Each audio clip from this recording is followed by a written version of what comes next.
जी हाँ नाजरीन, इमरान खान साहब की अमेरिका से खुफिया माफिया पकड़ ली गई हैं। पीटीआई उसी अमेरिकी नुमाइंदे से मिलते हुए और माफिया मांगते हुए और दरगुजर करते हुए मिलती पकड़ी गई है, जिस पर साजिश का इल्ज़ाम लगाया था। ये बहुत ही तहलका खेज और एक्सक्लूसिव खबर है।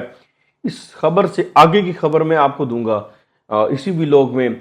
इसके अलावा शामुद कुरैशी साहब की इमरान खान मुखालफिया मुलाकातें जो हैं उनका इंकशाफ हुआ है। वो मुलाकातें कहाँ हुई हैं, किससे हुई हैं, उनका मकसद क्या था, और शामुद कुरैशी साहब कल रात जो परेड ग्राउंड का जलसा था उस जलसे के अंदर क्यों मौजूद नहीं थे।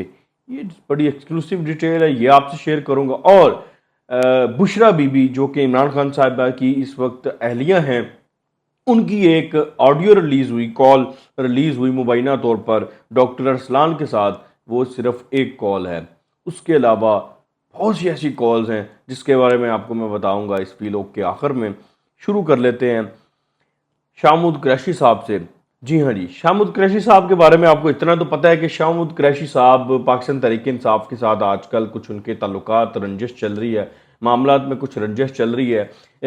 गुज़श्ता दिनों ने मुल्तान में अपने बेटे की इलेक्शन मुहिम के दौरान ये बात भी करती थी कि जो 2018 के इलेक्शन थे, 2018 के बाद एक ज़िमनी इलेक्शन हुआ था, पीपी का पाकिस्तान तहरीक इंसाफ ने, मेरी अपनी पार्टी ने मेरे खिलाफ साजिश की थी। अगर मेरी पार्टी मेरे खिलाफ साजिश ना करती तो मैं जीत जाता और फिर पंजाब की भी हालत मुख्तलिफ होती। यानी कि उस तरह की उन्होंने बातें की थी। उन्होंने कहा, मैंने अपने चेयरमैन को भी कहा, यानी कि उन्होंने वो उस टाइमिंग की समझ नहीं आ रही थी, लेकिन उस उनकी ये इंकशाफ करने की, ये बात करने की, पार्टी के खिलाफ बात करने की जो टाइमिंग की समझ अब आई है। जी हाँ, अब इसलिए आई है कि शाह महमूद कुरैशी साहब अपने सियासी मुस्तकबिल का मुबैना तौर पर फैसला कर रहे हैं।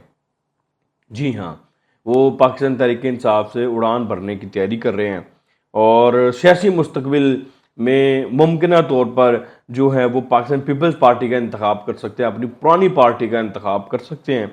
और इस ज़िमन में उनकी कुछ मुलाकातों का इंकशाफ हुआ है। मुबैना तौर पर उनकी जो मुलाकातें हुई हैं वो पाकिस्तान पीपल्स पार्टी के जो सीनियर रहनुमा हैं खुर्शीद शाह साहब, उनके साथ उनकी मुलाकात हुई है। और कहा यह जा रहा है कि उस मुलाकात में जो नवीद कमर हैं, इसके पाकिस्तान पीपल्स पार्टी के जो रहनुमा हैं, वो भी शामिल थे। और इसके अलावा एक दो नाम और थे। और कुरैशी साहब की जो इस्लामाबाद में मुलाकात हुई, इस मुलाकात में नहायत अहम जो चीज़ों पर डिस्कशन हुई है। शामुद कुरैशी साहब ने उस चीज़ का पाकिस्तान पीपल्स पार्टी के साथ ताल्लुकात इस्तवार करने का दोबारा जो है वो आगाज़ कर दिया है।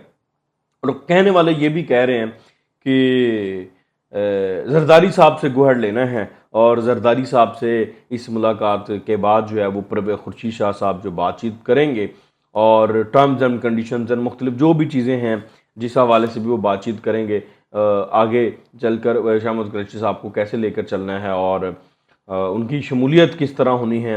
और ये कि एक पहली मुलाकात है, अभी तो मामला शुरू हुआ है, ये आगे मजीद चलता जाएगा और हो सकता है जनरल इलेक्शन तक ही चलता रहे इस मुलाकात का। अच्छा, ये सारा मामला था। तो इस अगर आप ये कहें कि ये इसमें कोई सच्चाई, कुरैशी साहब पाकिस्तान तहरीक इंसाफ के वाइस चेयरमैन है। वाइस चेयरमैन साहब तहरीक इंसाफ के हर जलसे में मौजूद होते हैं, ठीक है जी। वो चेयरमैन से पहले तकरीर भी करते हैं। कल जो परेड ग्राउंड में इतना अहम तरीन जलसा हुआ पाकिस्तान तहरीक इंसाफ का, उस जलसे के अंदर शाह महमूद कुरैशी साहब मौजूद नहीं थे। अब ये बड़े देखें मानीखेज डेवलपमेंट है, मानीखेज चीज़ें हैं कि शाह महमूद कुरैशी साहब उस जलसे के अंदर क्यों मौजूद नहीं थे, क्या वजह थी, किसके साथ इख्तलाफ था, क्या लड़ाई झगड़ा था, क्यों नहीं थे। इतना अहम तरीन एक कंपेन लेकर चल रहे हैं, एक अहम तरीन जो है वो बयानियाँ लेकर चल रहे हैं और उसमें वाइस चेयरमैन ही नहीं है। तो वाइस चेयरमैन साहब स्टेज पर भी नहीं थे, उन्होंने तकरीर भी नहीं की। तो डेफिनेटली इसके पीछे कुछ ना कुछ तो है। या तो इमरान खान साहब ने उनको डांटा है जो मुल्तान के अंदर उन्होंने गुज़श्ता दिनों पार्टी के खिलाफ बात की, या फिर वो अपनी तरफ से जो नाराज़ है तो उस नाराज़गी को लेकर के उन्होंने कोई बहाना बनाकर उसमें शिरकत नहीं की। उनकी शिरकत की ना आदम शिरकत की कोई तो वजह है, तो डेफिनेटली वो यही वजह है। अच्छा, दूसरी अहम तरीन खबर जो है वो आपसे शेयर करनी थी कि हुआ ये है कि पाकिस्तान तहरीक इंसाफ ने, आपको पता होगा कि इमरान खान साहब अपने जलसों के अंदर एक नाम लेते हैं अमरीकी बंदे का, उनका नाम जो कि नायब वज़ीर ख़ारजा हैं अमेरिका के, डोनाल्ड लू। इमरान खान साहब उनका बहुत ज़्यादा नाम लेते हैं, पाकिस्तानी उस नाम से वाकफ़ियत हासिल कर चुके हैं, उनको वाकफ़ियत हो चुकी है जितना उन्होंने नाम ले लिया उनका। डोनाल्ड लू साहब के बारे में वो कहते हैं कि उन्होंने हमारे जो सफारती एक शख्स था, हमारा जो सफ़ीर था, उसको बुला करके उन्होंने धमकी दी थी। डोनाल्ड लू जो अमेरिकी नायब वज़ीर ख़ारजा था, उसने धमकाया था कि इमरान खान रूस गया है, उससे इमरान खान का अकेले का फैसला है, तो इमरान खान को हटा दें, तहरीक अदम एतमाद को कामयाब होने दें, वरना पाकिस्तान के लिए हालात ख़राब हो जाएंगे, जो कि इमरान खान साहब कहते हैं डोनाल्ड लू के हवाले से। और उसी जो डोनाल्ड लू ने पाकिस्तान के सफ़ीर को ये कहा था, उसी को मरासला जो है वो वही मरासला जो पाकिस्तान सफ़ीर ने वो लिख के तो भेजा था, जिसको साइफर कहते हैं सफारती ज़ुबान में। अच्छा जी, ये तो मैंने सारा आपको बता दिया कि डोनाल्ड लू साहब क्या है और कौन थे, कैसे थे। अब पाकिस्तान तहरीक इंसाफ ने मुबैना तौर पर डोनाल्ड लू साहब की तरफ ही दोस्ती का हाथ बढ़ा दिया। जी हाँ, और उन्हें ये कहा गया है, पाकिस्तान तहरीक इंसाफ की तरफ से पैगाम भेजा गया है कि माजी को बुलाएं और आगे मिलकर साथ चलते हैं। ठीक है जनाब, ये हुआ क्या है, डेवलपमेंट कैसे हुई है, ये मैं आपको बता देता हूँ।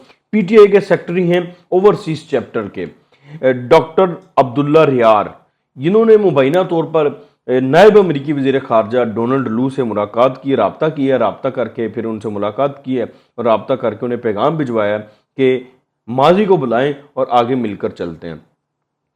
अब यहाँ पर सवाल ये पैदा होता है कि जिस पर आप इल्ज़ाम लगाते रहे, आज आप उसी के साथ दोस्ती का हाथ बढ़ा रहे हैं।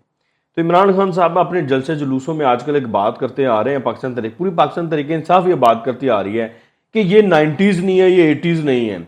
ठीक है, तो खान साहब ये आपके लिए भी है, ये 90s नहीं है, ये 80s नहीं है। हाथी के दांत, सियासतदानों के दांत खाने की और दिखाने की और अब यहाँ पर मजीद नहीं चल सकता। आप आवाम को जिस बुनियाद पर पागल बना रहे हैं, आप आवाम में जिस बुनियाद पर अपने बयानियों की तरवीज कर रहे हैं, आप आवाम में जिस बुनियाद पर, ठीक है, जिनके खिलाफ बात करके आप अपनी सियासी बसात को खड़ा कर रहे हैं, आप उन्हीं के साथ दोस्ती के हाथ बढ़ा रहे हैं। तो ये 90s 80s नहीं है, अवाम सब जानती है, अवाम को पता चल गया है कि आप क्या कर रहे हैं।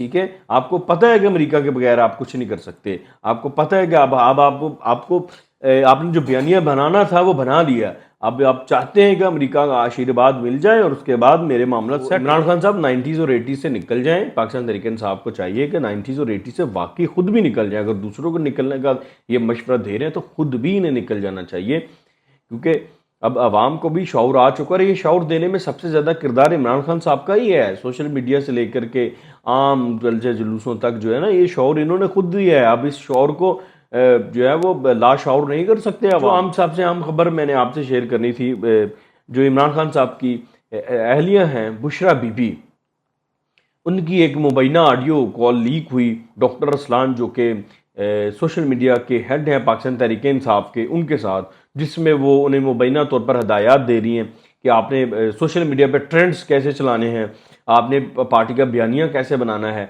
आपने गद्दारी की मुहिम कैसे चलानी है। अलीम खान से लेकर के बाकी लोग जो मुझ पर इल्ज़ाम लगा रहे हैं, जो फराह बीबी वगैरह पर इल्ज़ाम लगाएंगे, उनके खिलाफ कंपेन्स को, गद्दारी की कंपेन को कैसे लिंक करना है, वो प्रॉपर उसमें हदायत दे रही है। वो कॉल तो आपने सुन ली है।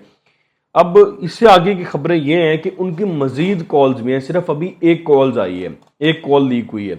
कहा जा रहा है कि उनकी मजीद कॉल्स ट्रैप हुई हैं। उन कॉल्स में वो डील्स, मुबैना तौर पर डील्स करती हुई पाई जा रही हैं। जैसे कि मलिक रियाज के हवाले से कुछ बातें आ रही थी, उनमें वो कुछ करप्शन के से रिलेटेड कॉल्स हैं, जिसमें लोगों को डराते धमकाते हुए भी जो है वो पाई जा रही है मुबैना तौर पर। तो वो कहा जा रहा है कि ये जो कॉल्स हैं ये भी लीक हो सकती हैं, और इन कॉल्स का जो डेटा है और इन कॉल्स के जो उसके अंदर मवाद है, जो बातचीत है, वो इससे भी ज़्यादा तहलका खेज और ख़तरनाक है, जो कि पाकिस्तान तहरीक इंसाफ के चेयरमैन इमरान खान साहब को आगे जाकर शदीद नुकसान पहुंचा सकती। अब यहाँ पर सवाल ये बनता है कि बुशर बीबी के बारे में कहा जाता था पाकिस्तान तहरीक इंसाफ के चेयरमैन इमरान खान साहब से लेकर के पूरी पाकिस्तान तहरीक इंसाफ ये बयानियाँ लेकर चलती थी और कहती थी कि बुशरा बीबी जो हैं वो गैर सियासी खातून हैं, उनके ऊपर उनको सियासत में मत घसीटा जाए, उनके ऊपर इल्ज़ामात मत लगाए जाएँ, उनको जो है वो मैलान मत किया जाए। अब यहाँ पर सवाल ये बनता है कि उनकी जो कॉल्स मुबैना अगर वाकई ओरिजिनल है तो फिर वो तो सियासत में इन्वॉल्व है, वो तो सियासतदानों के खिलाफ गद्दारी का मुहिम चला रही है, गद्दारी की कैंपेन को लीड कर रही हैं, बाकायदा हदायत दे रही हैं, बाकायदा लाइंस दे रही हैं, तो फिर वो कैसी, अब जब वो उनका किरदार सियासत में इस कदर है, तो फिर बाकी सियासतदान उनको कैसे जो है वो माफ़ कर देंगे। तो डेफिनेटली उनको सियासत का सामना तो करना पड़ेगा। तो अब आने वाले दिनों में देखते हैं वो ऑडियो कॉल्स लीक होती हैं या इसी एक कॉल पे इत्तफाक किया जाता है, सॉफ्टवेयर इसी से अपडेट हो जाता है, या मज़ीद कॉल्स लीक की जाएंगी सॉफ्टवेयर अपडेट करने के लिए।